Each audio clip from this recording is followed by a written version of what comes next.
अरे बउआ सब रे बउआ सब आहो की बोलो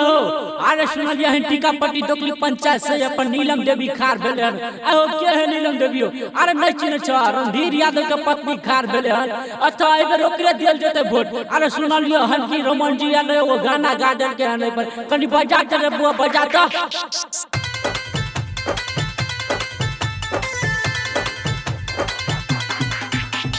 जीतेगा नीलम देवी जीतेगा जीतेगा भाई जीतेगा नीलम देवी जीतेगा जीतेगा भाई जीतेगा रणधीर भैया जीतेगा जीतेगा भाई जीतेगा नीलम देवी जीतेगा वासुदेवपुर के शान होई सुना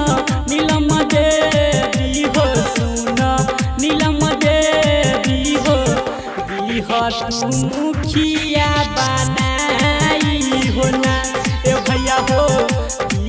तू मुखिया बनाई हो ना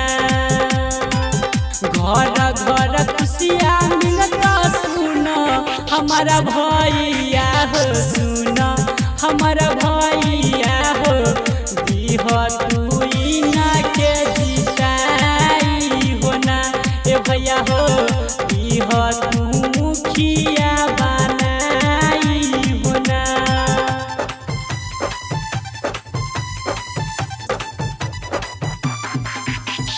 जीतेगा भाई जीतेगा नीलम देवी जीतेगा जीतेगा भाई जीतेगा नीलम देवी जीतेगा जीतेगा भाई जीतेगा रणधीर भैया जीतेगा जीतेगा भाई जीतेगा नीलम देवी जीतेगा इंदिरा आवास मिलता सुनो हमारा भैया हो सुनो हमारा भैया हो तू मुखिया बनाई हो ना ए भैया हो तू मुखिया बनाई हो ना घरे घरे नल लगता सुना हमारा भैया हो सुना हमारा भैया हो तू इना के जीताई हो ना ए भैया हो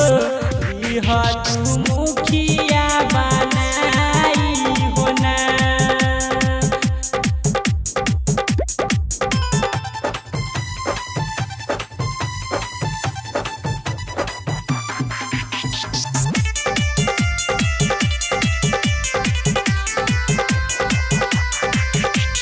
जीतेगा भाई जीतेगा नीलम देवी जीतेगा जीतेगा भाई जीतेगा नीलम देवी जीतेगा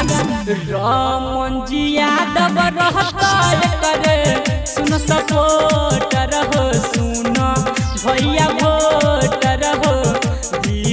तू मुखिया बनाई हो ना ए भैया हो तू मुखिया बनाई हो ना रणधीर यादव रहतई ना के सपोर्ट